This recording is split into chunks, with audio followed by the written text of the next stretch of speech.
Welcome to the JBs Powercast, where we talk about industry news, events, performance parts, trucks and accessories, shop talk, and we'll even do a little bench racing.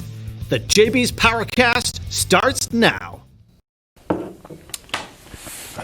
All right. Well, we're on. Welcome. On. Yes. Thanks for joining us this week, Corey. Absolutely. How's the week been? Pretty good. Yeah? Pretty good. Went by pretty quick. Weather's finally turned around a little bit. It's pretty nice today. Yeah. It's supposed to be a nice weekend. Hopefully we'll get a little bit of that nice September that we have traditionally always got. Right. But yeah, no, it's fine. Everything's kind of just rolling along. I mean, it got cold there for a few days, and I was like, oh boy. We got a fall snap. Yeah, and the leaves kind of fell, and you're like, It's like, no, I'm not ready. not ready, no. Like COVID and then early? No, Right, come that's on. not fair. Yeah, it's nothing ever is, right? No.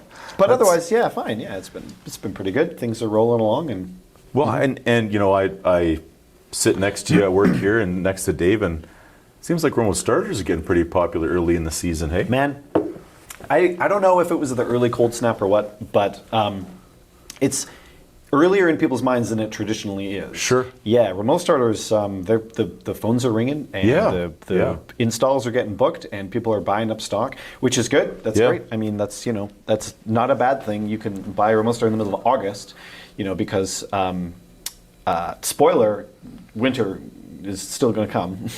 Oh yeah, like COVID didn't scare it away or anything. No, it sure didn't. It's here, and yeah, I was looking in the install book here at the West End store, and yeah, we're booking up with starters already, which is great. It is very good. It's a promising start to the season. So it should hopefully mean that. And I mean, I think that's also that people, are starting to feel a little bit more comfortable with doing things like that. Agreed. We've got our sort of safe practices in place in the install bay. You bet. We've got guys are wearing gloves and masks, and we're wiping stuff down, spraying stuff down, all the things. So it's I think people are coming around more on the idea of I can go to places, I can take my car, I can book things, That's right. Get back a little bit to regular life. Yeah, and I've never liked the new normal mantra or phrase or whatever you want to call it. But it is. It applies. It applies. 100%, It applies to the fact that we're doing those things, and now it's kind of standard practice. Yeah, I hear sometimes people still say, and I don't mean to make it sound depressing. I actually don't mean it this way, but I often hear people say, well, once all this COVID stuff is over, it's like, you're really kidding yourself. Yeah. Well, I mean, it's been what, 8-7 months. Yeah. Things will gradually go back to some semblance, but it's not. It's not an overstage. It's just a next stage. Of course. Yeah. And how bad is it that hygiene is now a top priority amongst society? Yeah. My wife and I were talking about this the other day. Like, of all of the things that we could have made drastic changes to, washing our hands, sanitizing things, just like generally better hygiene. Right. It's fine. It should make you healthier and a cleaner person. And I mean, I get it. And then, I get that, don't play hockey with your mask on, like it's tough. I get that, but how about washing your hands after hockey, where before you just right to Subway for the sub and away you go, right? Yeah, if anything, all the measures in place, some slightly more inconvenient than others, they'll all result in us generally being healthier. Yeah. Which is kind of the point. Anyway. What's on the docket for news? Yeah, there's an exciting story. So I totally forgot that this was coming out. We talked about it a few weeks ago because we got a little sample, a preview of it, and they set a date, and the date went out of my mind, and then I saw it the other day, and I was like, oh yeah, right. So Nissan, they've been boring lately. Yeah, I'd agree. They just kind of do their thing. They've got their SUVs and they've got their cars, and there's nothing really that exciting. They used to be a pretty exciting company. Agreed. They have the GTR. Fine, cool, but I don't know. They used to have a lot of slots that filled that kind of every guy sports car. Sure. And obviously the Z, one of the most iconic sports cars of all time. You bet. The 350Z, the 370Z. It's getting a little long in the tooth. Everyone's been kind of waiting for the next iteration. So they dropped this week. And this is called the Proto Z. So this is technically a prototype / concept. But this is a really smart way of doing this. This is not too dissimilar to what I think we were talking about last week. Somebody did a similar thing where it's like, I don't remember what the vehicle was, where it's like, this is coming. It might not be exactly like this. It's a really smart way to say, we're committed, we're building a car, we're making a thing, but like, oh, hey, maybe we messed up. Sure. Maybe we need to go back, we need to fix a taillight, we need to redesign a little bit. Right. It's a smart way to do it, but it still shows that like, it's coming. We want to make this thing. We're committed to it. Yeah. The Proto Z came out. So this will be obviously a successor to the current 370Z. Yep. Now, the best thing about this, I'm a big Z fan in general. You know, I like Japanese sports cars. Sure. This line of car has always interested me. The 240Z, one of my all-time favorites. So what was really striking about this is it has heavily 240Z inspired look. Right. They all have a little flavor. This one clearly has tons of callbacks to it. So I just made a list of all the ones that I noticed off the top of my head that are like clear design cues taken from the original 240Z. So the headlights. Headlights are a split round LED design, obviously call back to the classic fully round circular kind of 7-inch headlamps on the Z. If you look on the hood, there is an arch-shaped bulge. That exact same shape is on the Z, is on the 240. Cool. Yep. You know what? This is actually really polarizing. The grille.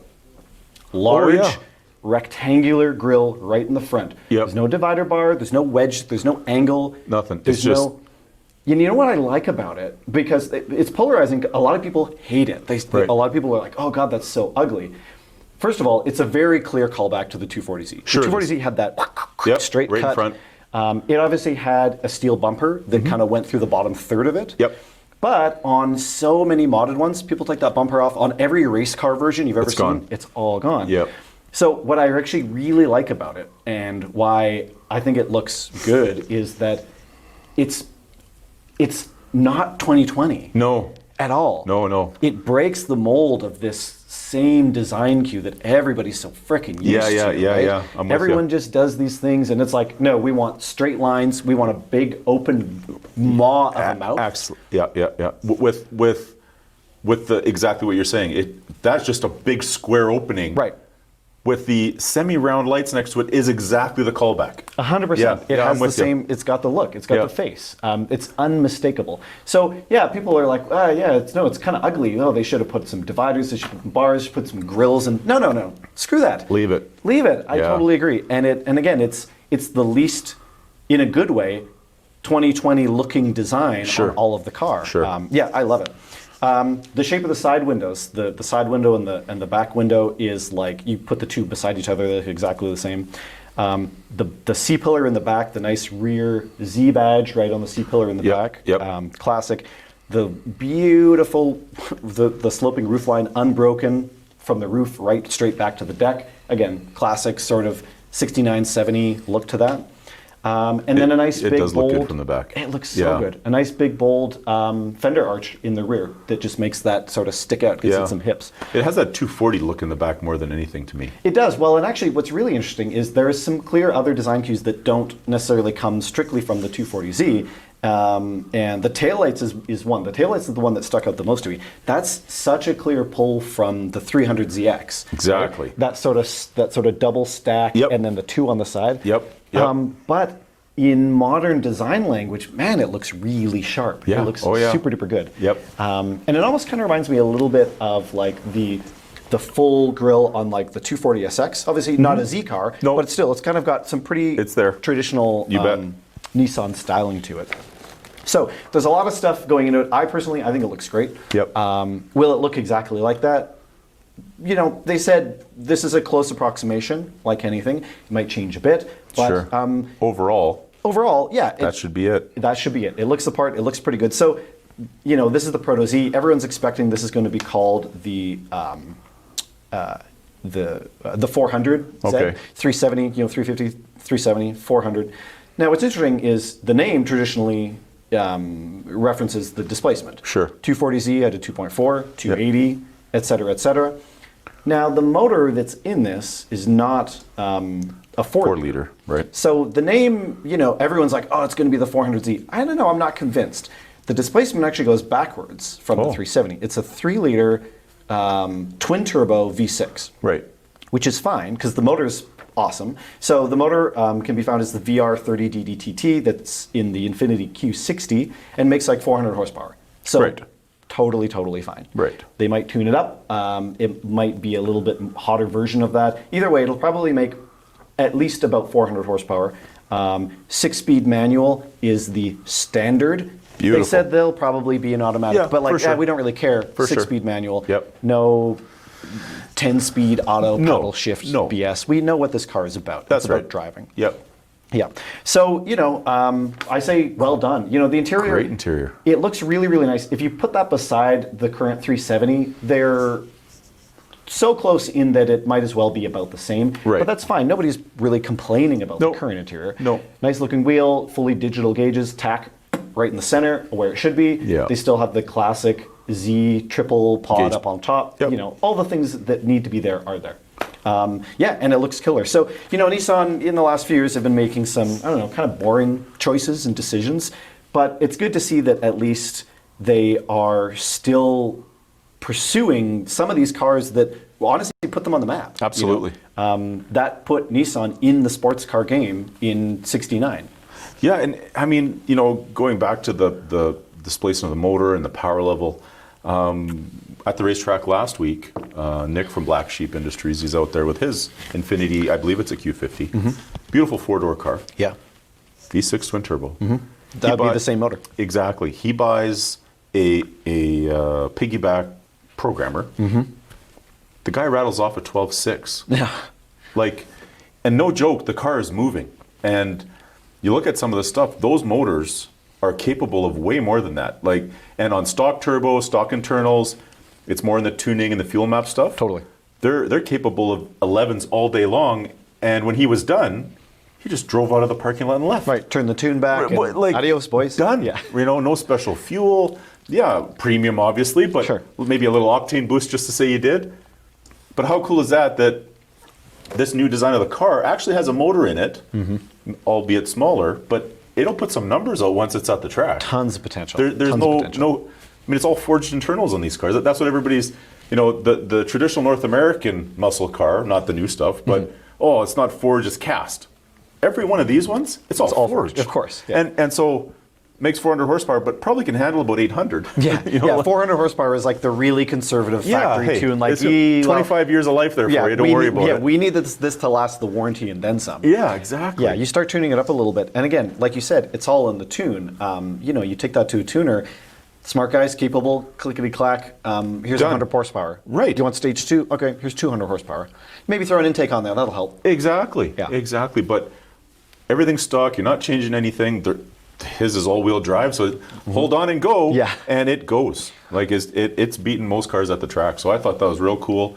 And knowing that this potentially has it in it, well, it's not going to be a slouch by any means. No. Yeah. And I think that's been one of the the things with the 350 and the 370, why it's been left behind a little bit. But they make the same argument that you would make with a BRZ or with a GT86 or the Miata. Yeah. It's not necessarily it's not a horsepower car. No. It's a little driving sports coupe car. But I mean, that with some horsepower is also fine. Yeah. And the one thing, I mean, the Miata and those platforms, Nissan's always known to be a little heavy, right? Which is okay because they handle unbelievably. Yep.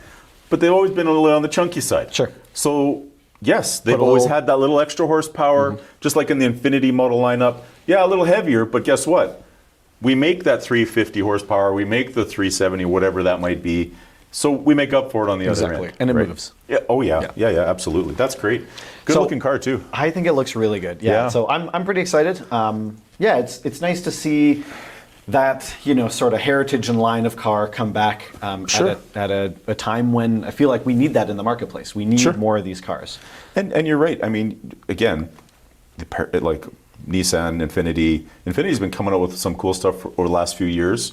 Four-door stuff, the G35 series, G37, whatever it is now. But Nissan has been in that little bit of a lull where they just haven't done anything particularly interesting. Yeah, And as far as the design and look, it looks really good and sharp, but it's also it's impressively reserved. Sure. Right. I was looking at a photo of that and the new Supra side by side. Sure.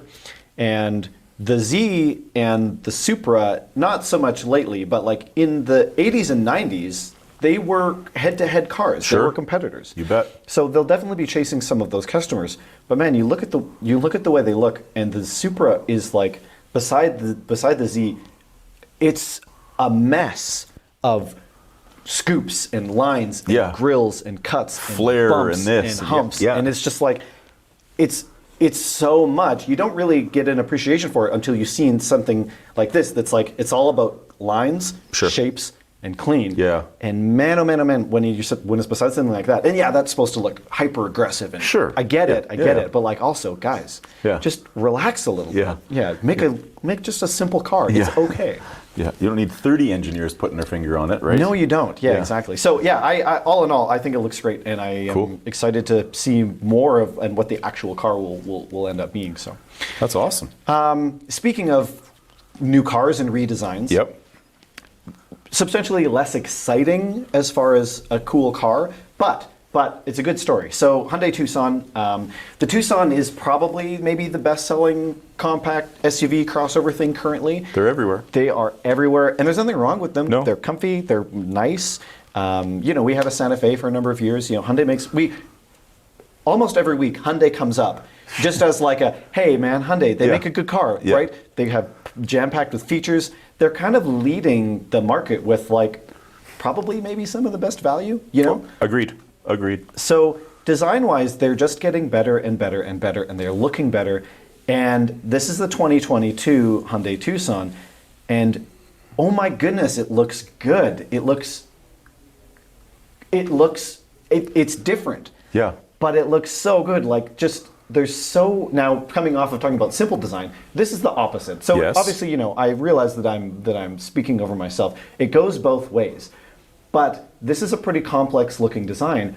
But man, you will never mistake that for anything. There's so much like geometry going on in this thing that for like a base price of, I don't know, what, $23.99? Somewhere in there, yep. Man, it looks good, Oh yeah.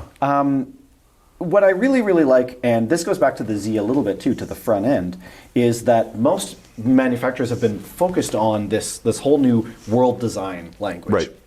They want to make platforms that appeal all over the world, and they don't want to redesign a car for a bunch of different marketplaces like they used to, right? Well, they currently actually still do, because Europe gets different fleets of they vehicles get different than models we do. and stuff Absolutely, like that. yep. But they're trying to sort of make this sort of connected, identifiable design language no matter where you are. Right. The problem with that, when everybody does it, it all kind of looks the same. Yeah. And we've seen that so many times in that like it comes out and it looks kind of cool, but like, such a good example is like nowadays, something like an Accord and an Altima and a Corolla, and like you line them all up and there's subtle differences, but they all kind of follow the same cues and lines, and nobody's really doing anything that exciting. This thing is exciting. It looks really neat. And like for not being a top-end model, no, exactly. They could have done some crazy design on some new, $50,000 luxury. Sure. They have the whole Genesis brand, which is looking really, really good. Gorgeous, too. They picked the cheap one. Yeah, I know. And that's the craziest, little. It's such a Hyundai move. Yeah. It's like, we're going to do the cheap one because everyone wants it, because we're going to sell 1 billion of them, and we're going to make it look stellar. And look at the interior. Like it's crazy. It really does. Like that doesn't look. It doesn't. You know what's interesting? It doesn't look Japanese. No. It doesn't look European. No. It doesn't look American. But it somehow brings them all together. It's like kind of the best of all those things. It just, I don't know. They're really coming into their own design language. For sure. They are just headed in the right direction. I think it looks great. Yeah, it does. And I mean, could you imagine being a body guy these days? Like with those body lines on there, it's like, hey, I got a little door ding. Right. No, we have to replace the door. Like, I mean, there's this line and that bend. It's like, no. We just, a door ding now is $3,500 because we just take the door off. You're not pulling that out with a plunger. No. Yep. No, not at all. Although it all might be that material, you're still, you're never going to match that line as it is from the factory. But definitely cool. It's not even futuristic cool. It's just cool looking. It is. It's so different that you again that sort of you put that beside a Ford Escape and whatever. All those in the exact same segment. Yeah. And tell me what is the most interesting looking, and it's pretty obvious. Absolutely. Yeah. Yeah. So that's cool. That's an interesting story. I don't know. Do we have time? Do you want to talk about real quick? Do you want to talk about the Hummer? I think we should. I think we should too. We don't have any pictures for this because we don't really know what it looks like yet. Right. There's been some teasers that have come out, but we'll talk about it really quick. So, GMC put a little teaser out. And I'll describe what happens in it because it highlights an interesting feature. So you see this aerial shot of this beach, and this crab walking along, and you see a top view, really high up, like high drone of something moving, some kind of SUV, and then you see like the wheels, the front and back wheels of some kind of truck SUV thing, and with this little crab in the foreground, and the wheels go like this, right? And it says something along the lines of like, sometimes the best step forward is diagonal. And it moves like this. Okay. Right. So they have this new feature in the new Hummer, which is cool to begin with. It's been a long time since we had a Hummer, and it's called the crab walk. And it's exactly what it sounds like. All four wheels rotate diagonally to allow you to move in it. Now, obviously, the idea behind this is it's for off-roading. It's for slow creeping, crawling, and stuff like that. But it's I don't want to say it's a gimmick. But I'm sure it's probably practical and people will use it. But it stands out as like, who else can do that? No one. Literally not a single person. Exactly. How, you immediately have to start considering, how do they engineer that, right? How do they engineer that? And part of that goes back to, so this new Hummer is going to be electric.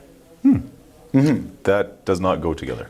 Right? An electric Hummer. Yeah. So I think what's really cool about this, it'll probably look pretty cool. But I think what's really interesting is that this really shines a light on how we think about electric vehicles now.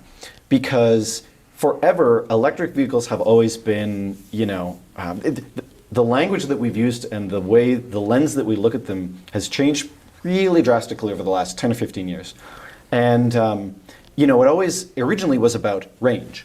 Sure. It was about economy. It was about the earth. Save the environment. Save the environment. The Hummer traditionally is like the antithesis to all of that.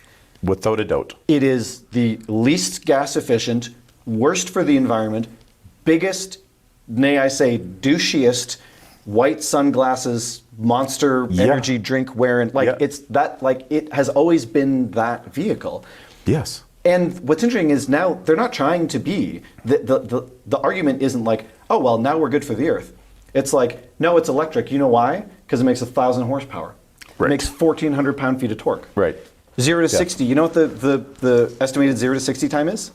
Guess. In a Hummer. Well, it can't be faster than 5 seconds, 6 seconds. Damn. Really? Yeah. 3 seconds. 3 seconds, 0 to 60, in a Hummer, in a sport utility truck. What the hell? So that exactly is what I'm talking about. It's not about, I'm sure range will come up eventually. Sure. But all these things that used to go into why are we building electric cars? Oh, well, because, we're trying to get away from gas engines. It's better for the earth and blah, blah, blah. Right, we get these ranges, all these things. And it's like, no. You know why we're making it electric? Because it makes a ass ton of horsepower, a shit ton of torque.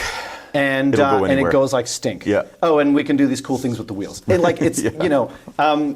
really just changes the whole conversation to where we were not that long ago. And obviously guys like Tesla and all these have really put this forward. Of course. But for the longest time, it's always been like, oh, electric vehicles. Well, one day, capital O, capital D, we'll see them from every manufacturer. No. We're here. Yeah. It's now. It's now. Yeah. It's not, we're not talking about this as in a thing that is going to be coming. We've arrived. Yeah. And in the next 5 years, literally every manufacturer will have one. They all have a plan. And it's all by 2025. Not one model, several models. Right. Electric versions. All the trucks will be electric, Yeah. Chevy, Silverado, Sierra, F-150, for sure. Dodge, Yeah. Jeep. Oh, yeah. they're all getting electric. We have this badass, weird, tire-shredding electric Mustang crossover thing. I don't know what the hell that is. No, nobody does. But it's cool, and we can do it now. Yeah. And it's so different from where this whole thing kind of started and what the original pitch was. That, like, originally it was like, wow, we'll never get rid of good old petrol engines, we'll make horsepower. Yeah. Well, boys, I hate to tell you. Yeah, it's over. You're losing your legs. Yeah, and like, no question. electric cars, I don't know a thing about them. I'm not an enthusiast, but I like things that go fast. Yeah, I'm with you on that. And I just, the two words just don't go together because you think Army, G.I. Joe. Such an oxymoron. Exactly, like rugged outdoorsman, and now it's electric. And not only that, the Hummer was designed as a super wide, super agile, Desert Storm, Army invading vehicle that armor piercing everything and tires that didn't deflate. So, and nothing on the interior. No. Like it was the most bones. Basic thing you could get. Yeah. And now you're potentially going to have the 24-inch screen and all the luxury. Of course we will. Absolutely. Everything about I it. have It's no just like, doubt. It'll be the comfiest thing in the world. Yeah, totally. Yes. Yeah, it went from like the manliest, brawliest, Hummer. Yeah, it's a military vehicle. Hey, do you know this is a military vehicle? Yeah, I got my Hummer. Hey, do you know this is a military vehicle? Exactly. Yeah, this is the road version, but it's a military vehicle. Yeah, yeah. Now it's like, oh yeah, plug it in, but also 1,000 horsepower. No, it's cool. That's what I mean. It's just like, it's such a fire that up. I want to hear it. Oh, it's running. Yeah, it's on. Yeah. Excuse me? Yeah, it is. And like, it's funny that now we're at a point where like the specs of an electric vehicle are the same ridiculous, nonsensical specs that we talk about with a Hellcat. Yep. Exactly. It makes how much horsepower? Yep. Right. Yep. And I say nonsensical, ridiculous because like 1,000 horsepower in electric Hummer. Are you ever going to use that? No way. No. 1,400 pound-feet of torque? No. Who cares? Yeah, exactly. But it's there. It's there. Yeah, and that's always what it's been about. It's so funny now that it feels like we've come full circle. And like I said, it always used to be like, one day, and when do we get there? And this will be. No, yep, here we are. We're here. It's interesting now that the vehicle, in our first podcast, we talked about cars we grew up with and things like that, and an extension of personality. Well, when I grew up, what you drove was an extension of your personality, as it is a little bit today. But if you drove a big truck with big lifted wheels, you were the outdoorsman. You were the guy that had the cabin and you went mud bogging on the weekend. If you had a mini truck and it was slammed to the ground, well, you were the clean-cut guy with nice shoes and ground the limit, right? I don't go off-road. I mean, like speed bumps, But now, it's really, anything's whatever you want. Whatever you want. Yep. So yeah, you know what, electric Hummer? Yeah, why not? Why not? I don't know. Like, I look forward to seeing it. I Me do. too. And wow. I think it'll look, I have never really been a Hummer fan in that I just don't really care. Yeah, it's me not my neither. thing. Yeah, yeah. But like, I know it'll look good. Oh, for sure. For sure. They call it now, I forgot, that's right. They've coined it the world's first super truck. So like, it's going to do some really impressive shit. I have no doubt in my mind. Oh yeah. And it's, the F-150 is going to be electric, and there's that other third-party company. They're making an electric truck. There's going to be other trucks like this, but sure. It'll stand alone. It's interesting. Yeah. Yeah. Humvee with an electric, eh? Mm-hmm. Mm-hmm. Yeah. Interesting. What a crazy, brave new world. Anyway, it's good. It's all cool, and it's all absolutely interesting, and it's just more fun stuff to talk about. Yeah. Cool. Thanks, Corey. Yeah, absolutely. We'll end it there and take a break, and then you're talking to, I assume, BellTech. Yeah. Talking suspension. Nice. Funny thing is I've always associated BellTech with slamming a vehicle to the ground. Me too. They actually go the other way. And on that note, thanks a lot, guys. See you after the break. The new Warn VR Evo winch. The new standard in standard duty winches. The difference between a lengthy ordeal and an epic adventure. With the lowest amp draw and fastest line speed under load, the Warn VR Evo is ready to perform in the most extreme conditions. This is the winch you need for your next adventure. When you go with Warn, you go prepared. Pick up your Warn winch and book a professional install at JBs Power Center locations in Edmonton and Calgary at the guaranteed lowest prices, or shop online at jbspowercenter.com.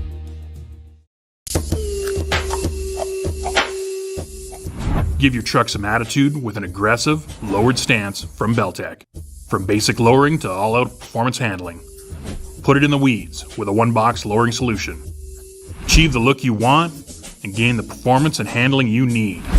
Professional installation and alignments available at all JBs Power Center locations. Shop the largest Canadian inventory of BellTech suspension at JBs Power Center in Edmonton and Calgary at the guaranteed lowest prices, or shop online at jbspowercenter.com. We're back, guys. We have Tom Edge on the line with us from BellTech. Tom, thanks for taking the time to join us today. Yeah, not a problem. Happy to be here. Whereabouts are we talking to you from? Where are you at? Nowhere exotic. I am right next to you over in Greater Vancouver in British Columbia. All right. So you're a Canucks fan then, hey? Is that safe to say or what? You lose as much as we do, and you just sort of, everyone's a fan, but you just kind of carry on, you know? Right on. Well, we won't hold it against you, that's for sure. I appreciate that. So, I mean, let's get into it. BellTech, a brand everybody recognizes. If you've done anything with your truck, in the last 20 years, there's a good chance if you've lowered it, you've gone to BellTech, as you guys have been around. Give us a brief history on where BellTech started. Yeah, so BellTech, been around for a long time. So BellTech started actually in the mid-'70s and started as a company called Super Bell Axle Co. And they were building drop front axles for Model A Fords at the time. Cool. And those were... Yeah, I mean, they had a ton of success with that, so much so that I still remember in kind of the mid-2000s of getting calls from people asking, hey, aren't you guys Super Bell Axle Co.? So, it Cool. obviously made the impression. From there, you start getting into kind of early 80s, and in 1983, they changed the name and became BellTech, and moved production where they were originally in Southern California. They moved into what's known as the Central Valley, so Fresno, California. Okay.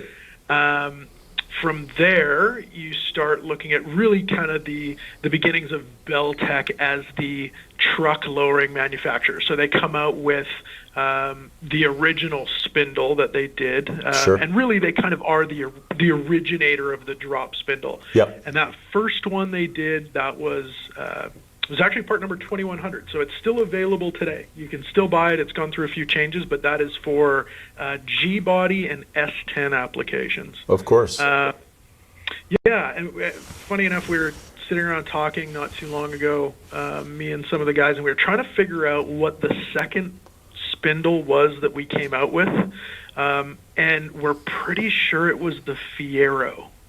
Oh, wow. of all vehicles, yeah. So after that, you've got, the 2100 comes out, and that's, like I said, that's kind of early to mid-'80s. During that kind of era, we start really becoming the only company to mass produce lowering suspensions specifically for trucks. Right. So there was other companies out, people were doing, you could buy your lowering springs here and there, and you could buy, some different parts and this kind of thing. But it was usually an add-on to somebody's program. We were kind of the company that was just, we're going to lower trucks. That's Right. all we did. You hit sort of mid to late 80s, and at that point, everything starts to really ramp up. You have the C10 chassis. We were building parts for that already. So that's 73 through 87 Chevys. You get into the mid to late 80s and even the early 90s, and that's when you really get into that sport truck era. Sure. That is 88 through 98 CK chassis trucks. They're now kind of referred to as OBS trucks, which Yep. stands for old body style, even Yep. though they are now very old body style. Yeah. But that is, that was really it. I mean, during that era, it was, it was just crazy. It was, you had, guys like Boyd Coddington getting involved, Sure. crazy paint jobs and graphics, the Nutso posters and Sport Truck Magazine, and, it was just kind of the heyday, and that's where BellTech really made a name for themselves. We put out some really neat trucks. We were really that company, that go-to that everyone went to for their lowering suspension for those vehicles and other things. Like I said, you have S10 and G-body and all this kind of stuff. So that was really kind of the heyday of the sport truck era originally. During that, one of the biggest things that BellTech did, not just coming out with product that was built to make these trucks drivable, because never forget there were still, just guys cutting and doing all kinds of stuff, and it's really cool, right? But yeah, you go to drive it and it's undrivable. Yeah, exactly. Yeah. Right. I mean, and you see that now still with some things, but BellTech was building stuff to make it drivable. So, sure. Yeah, it was a sport truck. It was low. In that era, there were no great shocks or anything, so it was the ride wasn't great, but it was still certainly a drivable vehicle. And BellTech came out and started really being the first company that was building and tuning shocks specifically for lowered trucks. Right. So up until that point, people were just making stuff work. Right. That's kind of the way it was. So they come out with their truck lines, which originally were the Nitro Active and the Nitro Drop shocks. So that's this huge turning point. You could now buy shocks that were built for your dropped vehicle. They're the proper lengths. Tuning is as good as possible in that kind of era. That gets you through up until about 95, let's say. 1995, BellTech acquires Suspension Techniques, which was another SoCal company which had some truck market and some sport compact market. Okay. BellTech purchased them and just kind of turned them into their sport compact only. So they're definitely still around. They're still doing their thing, and we absolutely put, more R&D and stuff into them as well. But so BellTech acquires them. Over the years, BellTech has won, several best new products, several best engineered, this kind of thing from SEMA.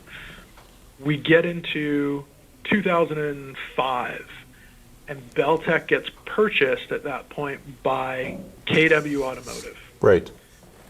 So KW Automotive, and the reason why that matters, I'll give you a sort of a brief on KW. So KW is a German company, and what they do is they started as almost a tuning shop or a group of tuners. One guy kind of running it, started his own shop, really got into suspension. Their problem was that they could never find really what worked well for them. They couldn't get what they wanted. So they ended up moving from being a tuning shop to having another major manufacturer build suspensions to their spec. Okay. So they did, some really interesting things. They had a different theory behind suspension than a lot of places did at the time, whereas a lot of places were just trying to go kind of as stiff as possible. KW really did the R&D and the look as far as, hey, we need grip, we need to talk about low-speed damping, we need to change up how we're doing all this. And they really got recognized when it was probably 96 or 97. They were campaigning a Integra Type R in a 2-liter series. So an Integra Type R, a German spec vehicle, so already kind of stands out because they're running against a bunch of different German cars. Sure. But it's a 1.8 liter vehicle. So that 1.8 liter was campaigning in a 2-liter series and constantly getting podiums. So people were sort of going, hey, like, what's that all about? What are you guys doing? So they started getting a lot of business of putting together custom suspensions for people. As that went along, they started introducing, new technology, new R&D. They started doing, in the early 2000s, they started doing stainless steel in their coilovers, which is something nobody had done. But, right. living in Canada, Well, your coilovers won't be adjustable for very long often. Exactly. If you don't Exactly. run them in the winter, right?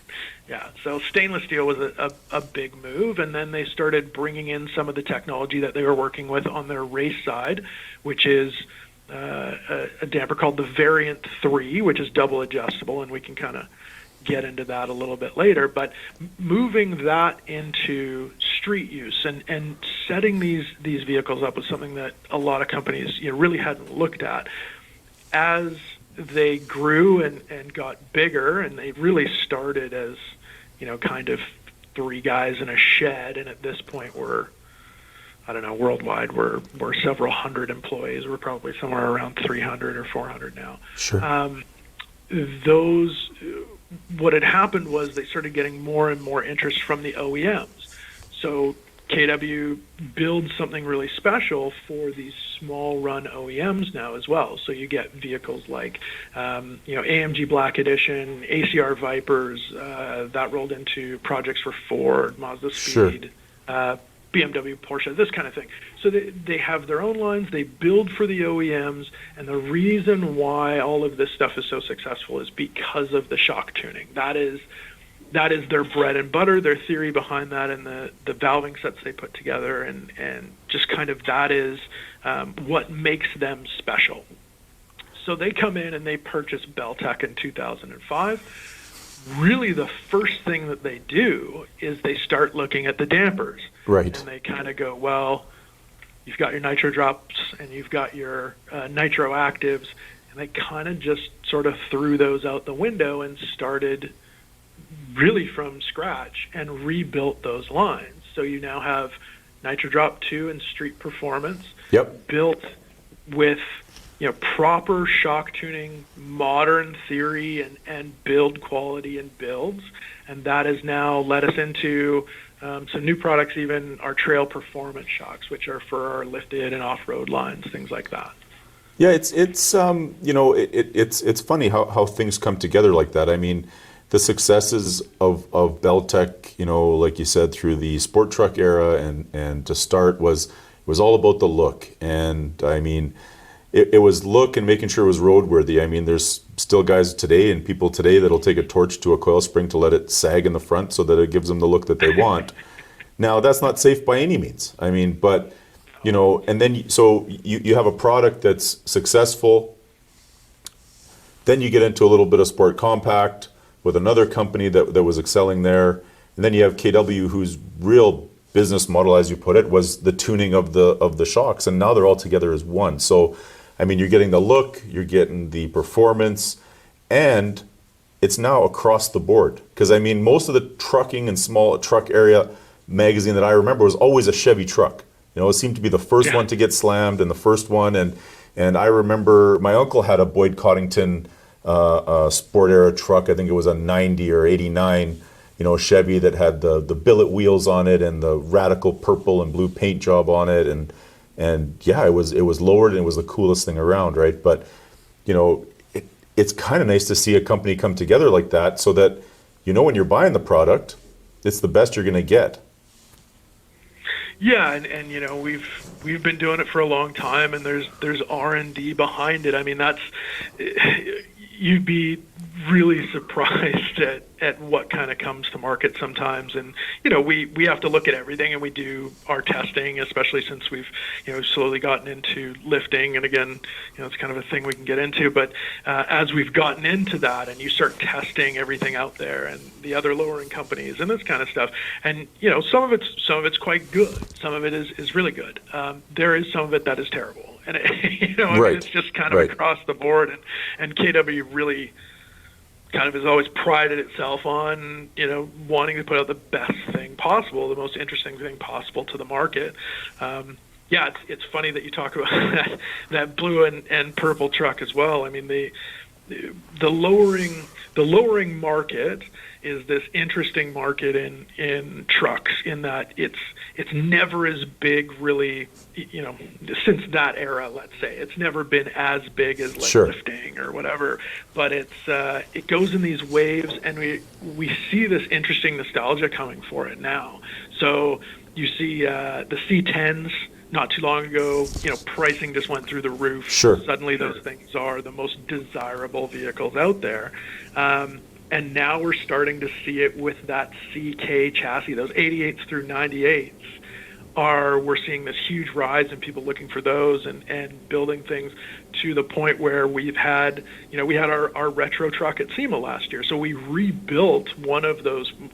I take that back. We didn't build it. It was somebody who's been in this industry for a very long time, but came to us. We put our suspension on it. It was with us there, but it was done as kind of a replica and tribute to that truck with the exact same paint job, that blue and purple paint job. Sure. That old BellTech poster with all the girls in the bed and stuff like that. Because this kind of stuff is now suddenly that's what people remember. That's what they want. There's this nostalgia for those vehicles, and suddenly you see them blowing up again. So you've got people building these vehicles again. So well, and it's an interesting kind of circle. Yeah, and you're right, and I think it's just as I guess time passes and the generation changes. It's what me as a kid remembering that truck more than I remember a 60s truck as my dad, Mm-hmm. and or 50s truck for that matter, growing up, and I'm going to build what I remember as a kid because I thought it was the coolest truck in the world. As the generation changes, you're absolutely right. Those trucks, the 88 to 98 square body and the Ford they're coming back, and that's the truck that's getting done now. So it's cool to see because I think they're a cool looking truck. Yeah, they're designed by a carpenter, but hey, they look cool when they're 1 inch off the ground and they can handle, right? So and that was all of it, right? I mean, and you're exactly right. Like, it's all based on nostalgia. I mean, it doesn't matter. Doesn't really matter what it is. If somebody has some kind of nostalgic attachment to that vehicle, whatever it is, from their jumping into it with their parents or when they were a teenager or whatever, that's what makes it popular. And you can see that sort of coming along, just in these two trucks, right? The C10s blow up. That was really big. It was huge. And now you've got this generation that goes, yeah, that was the truck that I really liked. I remember seeing those trucks. I want to build one. Absolutely. So, yeah. And are now of the age that it's something they'll do. Like it's an age with expendable income, exactly, and the ability or whatever to make that happen, right? Yeah, I don't know what my son's going to do when he has to try to customize a fully electric, Tesla truck, because that's what he thinks is cool. But I mean, hey, all the power to him, and it'll be at his time to do it. But let's roll into some product lines. Let's talk lowering kits. I mean, it's the meat and potatoes of where it started for BellTech, but let's talk complete lowering kits and what the offering is from BellTech right now. Yeah, so lowering program. Yeah, I mean, this is absolutely the meat and potatoes of the program for us, or has been anyway, for many, many years. So that's all still there. The R&D continues, and we continue to bring out new products. So if you're talking our street kits, you're talking about the general lowering line. You've sort of got two kind of main areas everybody looks at, right? You've got like a mild lowering, so anything from a 2 to a 4 inch. Sure. And we sell tons of those, even to dealerships, places like this, because even if you're talking two-wheel drive, everything's so high now. I'm not a super tall guy, so, to drop the back end of a truck 2 inches just even to make it more usable for me is perfect. Sure. Right? Sure. I can now reach into the bed, all this kind of stuff. But that 2.4 we see go out the door all the time. So let's say 2 inch in the front, 4 inch in the back. Lots of guys are doing it, even just so they can get in and out of the truck easier, or because they just want a more aggressive look, right? And you bring it down a little bit. Doesn't really sacrifice the usability of the truck, doesn't sacrifice the ride. Gives you something that looks more aggressive and looks, in my opinion, in many of these trucks, it looks quite a bit better than necessarily the factory stance, right? So yeah, I agree with you. Absolutely. That's cool. Yeah, and then you get into the more extreme stuff. You get into your, like, let's say a 5.7 drop, right? Still absolutely streetable, although quite a bit more extreme than what you would find in a 2.4. But that's become popular again because it has a really mean, aggressive look, right? You start putting these new trucks, especially those new front ends and stuff, they just look really, really angry when they're close to the ground. It looks really, really cool. So we're starting to see those again. That stuff comes out. We just put out our 15 through 20 F-150 stuff. Just came out not too long ago for a more aggressive drop, so that's available. From there, it's still in that lowering line. You kind of start getting into, for the Canadians, for all of us that live up here, Yep. something that's way more interesting and funny enough came from me being at one of your events. Okay.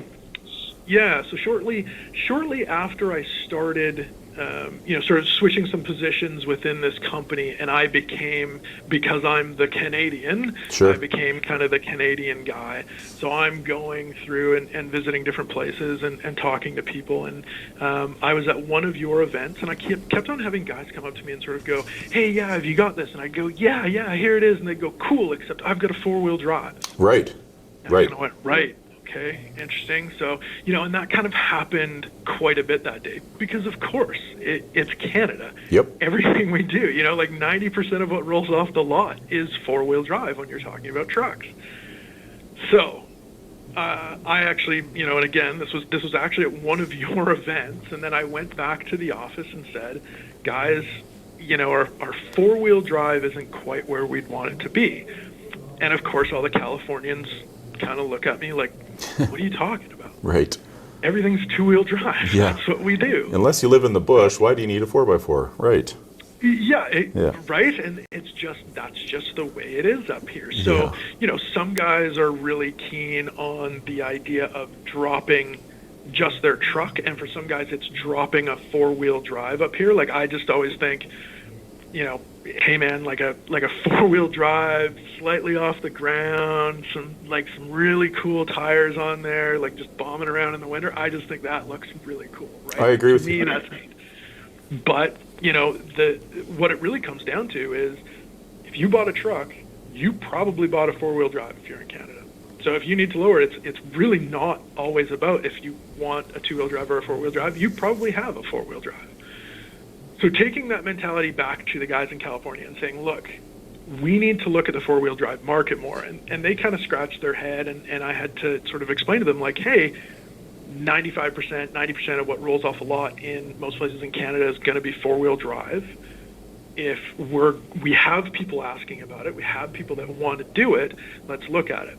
Now, historically, what has always happened in truck lowering, both in BellTech and some of the other companies out there, is you look at the truck, you build the kit around the 2-wheel drive, and then if you happen to find the 4-wheel drive or somebody comes in, you put some of the parts from the 2-wheel drive on, see what works. Sure. And that's kind of what ends up in the catalog. Yep. What we've started doing is we've said, no, let's bring in the 4-wheel drive on its own. Let's do its own R&D.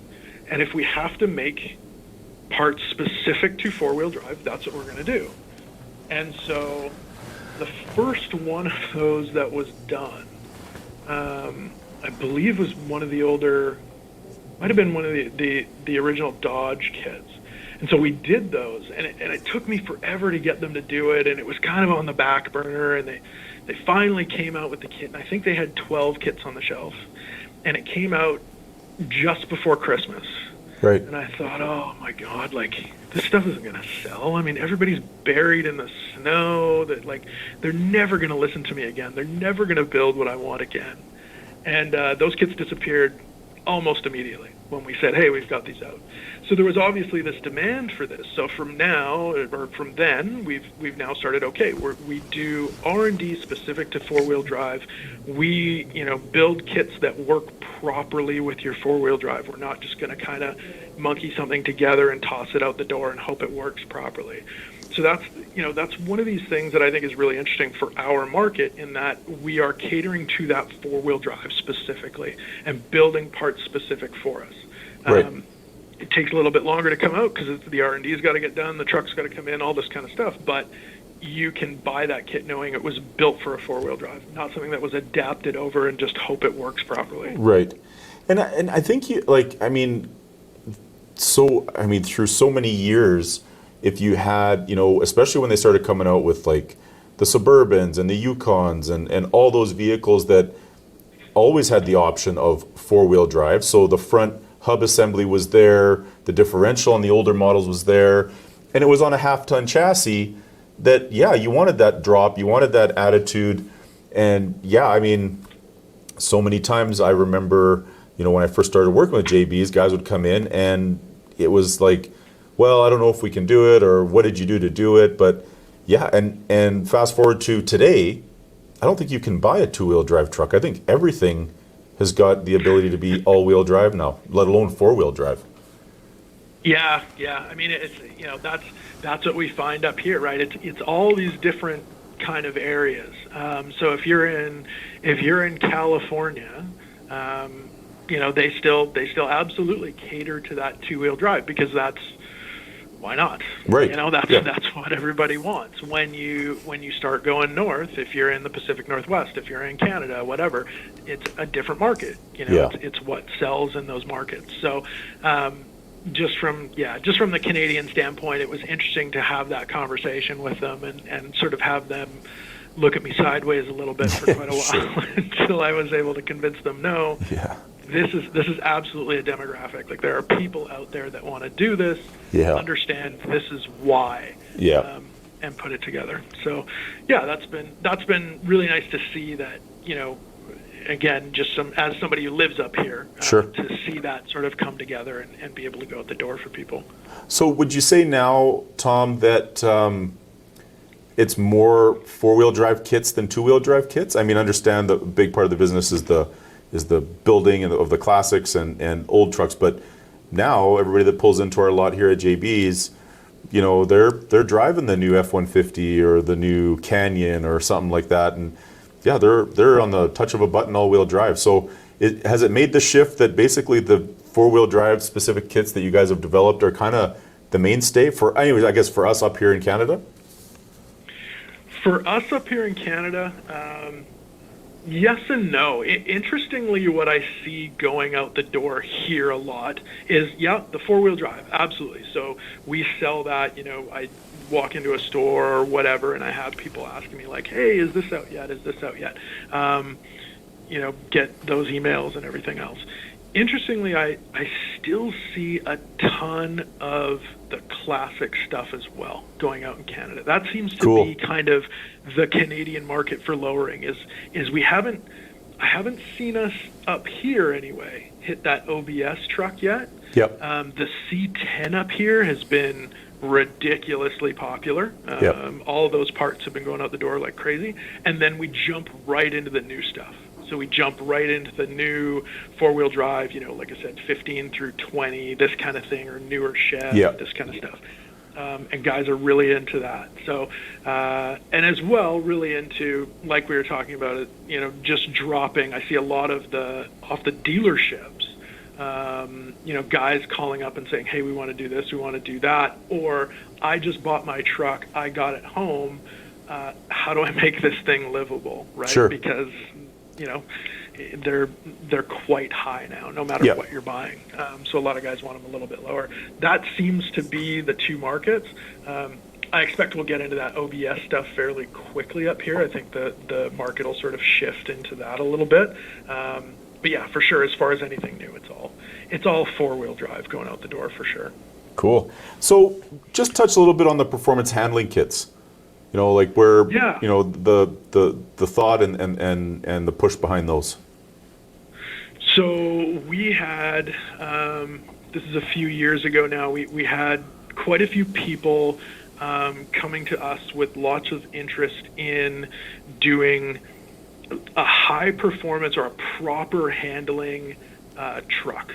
So, we've always had that customer, right? The guy who's got the Corvette or whatever he's bought, and he would say, hey, he would call up BellTech and say, I want my truck to handle like my car. Right. Okay, I mean, we can get you down, we can do a few things, the technology just wasn't around or at least wasn't available in the truck market to really make that a reality. So we had more and more people pushing us for that and saying, hey, we want something different. We started having guys who are building trucks specifically for autocross, guys building trucks specifically to go to track days, just these interesting sort of projects. And more guys coming to us with newer trucks saying, I need this to handle better. I'm a big track day guy, whatever. I need something to do with this. So at the time, we were building, the guys who kind of really wanted to get into it, we were building them custom one-off kits through KW and through kind of their technology end and building it through the race stuff. And eventually we got to the point where we said, well, no, why don't we make these off-the-shelf packages for customers? I mean, why don't we have this as an option? So we took a look at it and we started going through what we could offer, what we couldn't offer. And that brought us to the point where we decided to really take directly from the KW book and build a coilover for some of those new vehicles. So when you start talking about the performance handling kits, you've usually got a combination of lowering hard parts, so whether it's a spring or spindle or whatever you've got happening there. A combination of sway bar or bars, depending on the vehicle, so something a little more sturdy. And then you've got the coilovers in the front. So you would have, some kits are height adjustable coilovers, all the dampening preset, but set up in a much more aggressive kind of way to get that truck to handle as well as possible. And then the higher end kits, the handling kit plus setups, have adjustable height and adjustable rebound and adjustable compression on the shock. And just so that's sort of not, or in the simplest terms for someone who isn't familiar with that, you're talking about rebound forces on a shock are the forces against the spring as it decompresses, right. And compression, or what's sometimes known as bump, is forces against the spring as it compresses. Right. So you have this separate from each other, adjustable on the damper to really kind of dial in the best handling possible for whatever you're putting together.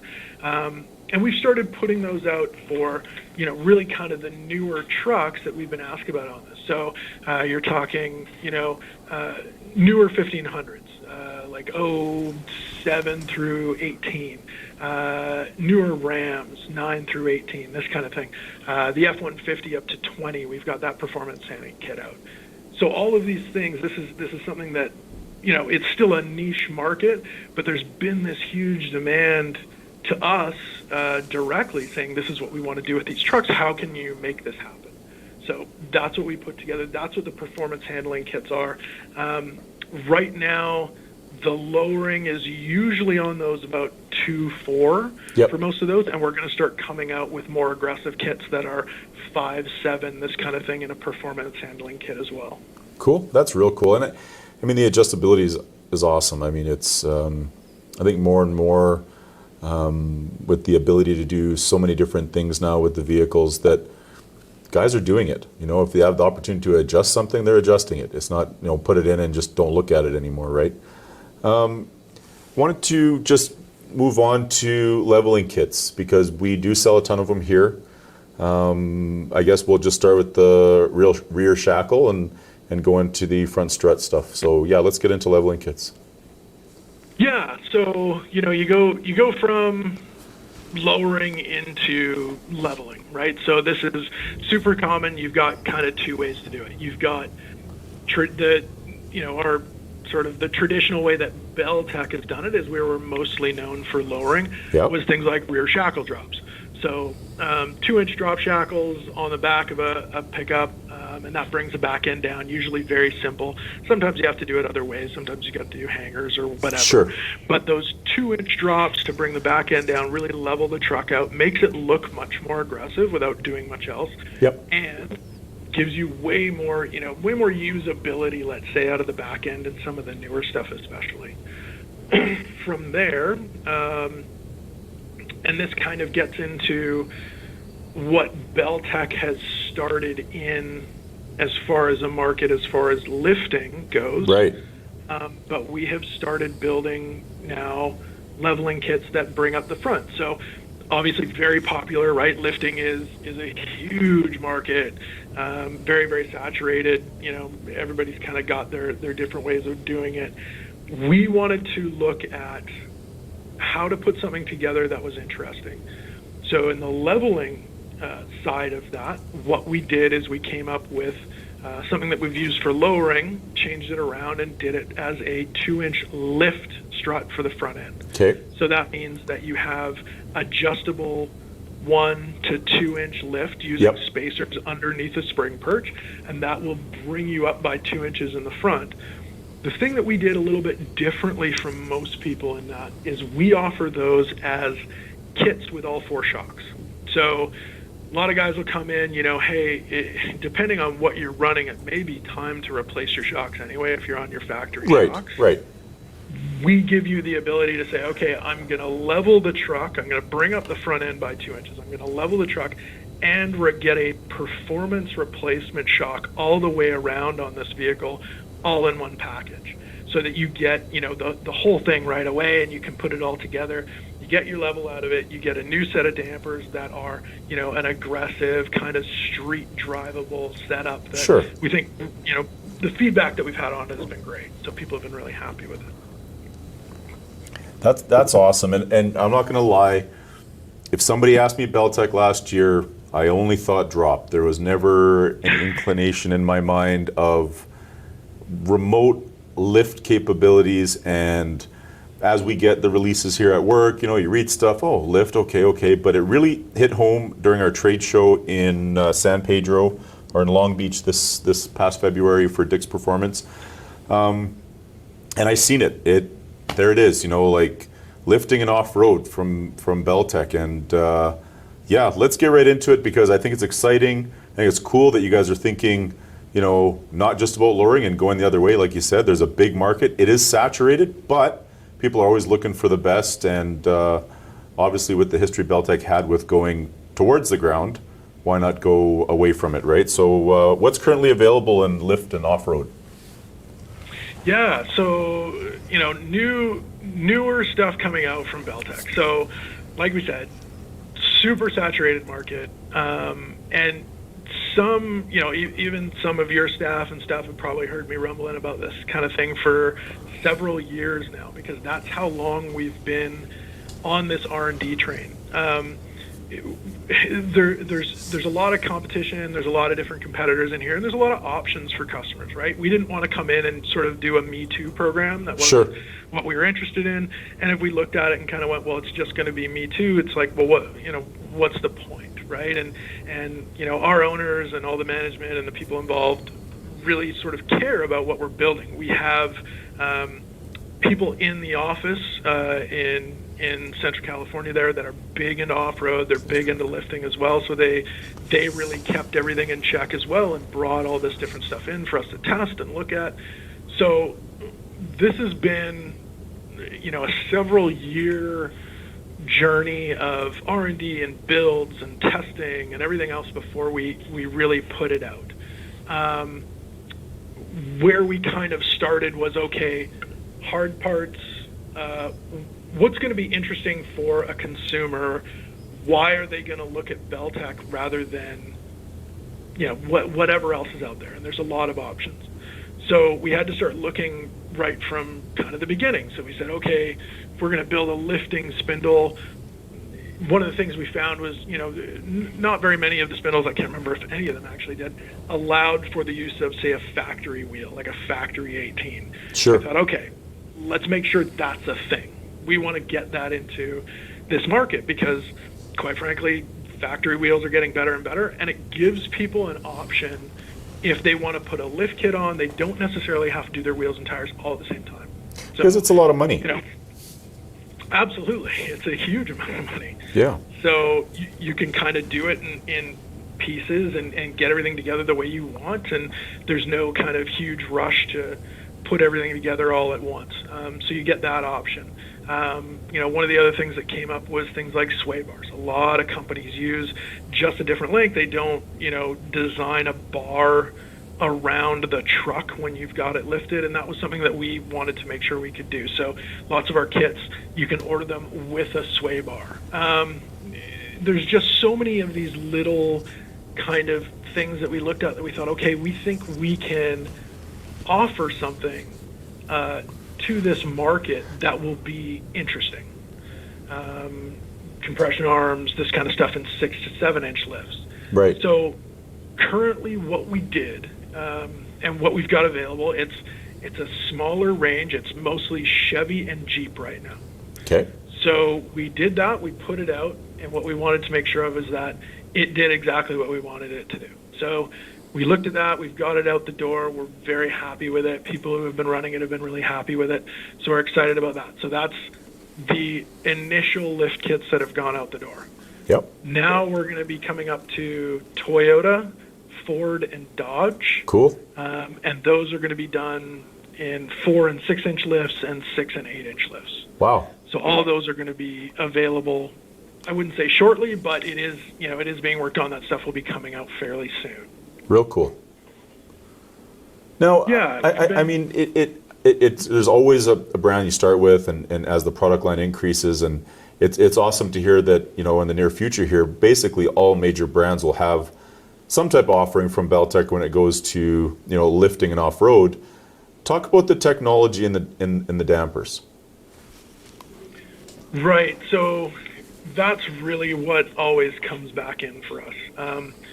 You know, without a proper damper, stuff just doesn't work properly from our point of view, right? We have kits that build around, you know, as factory as we can, but if you're going to get into any kind of substantial lift or substantial lowering, we want to use the proper technology, the proper setup for that. Right. So we've got a few things available. So we've got, you know, kind of our entry level is our Trail Performance, which is based off the original Street Performance product, but a slightly different tune.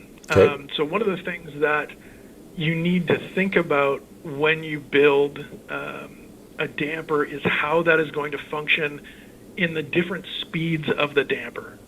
Right. So to make that kind of as easy as possible to think about, you have to think about chassis moving or wheel and tire moving. Gotcha. So chassis moving, so brakes, lane changes, things like that, where the chassis starts to kind of roll around. That's all what's considered slow and mid-speed. Big bumps to the wheel, so the wheel jumps up in the wheel well, that's all considered high speed. Okay. And what you find is that depending on how high the vehicle is, you have to imagine all of that weight going higher and higher. It now has more of an effect on your low speed. Let's say you get on the brakes or even just lane changes. Right. If the vehicle's very high, it starts to feel unstable. It starts to feel like things are kind of all over the place. Sure. Because it wants to roll or lean or depending on how it's tuned, sometimes it's too stiff. Things just feel rock solid. Yep.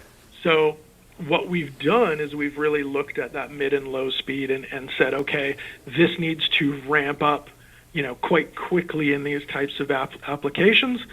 And then you get into your high speed, which is bumps, you know, whatever. Sure. And that needs to level off. That needs to not be as high. It's what's called a digressive curve.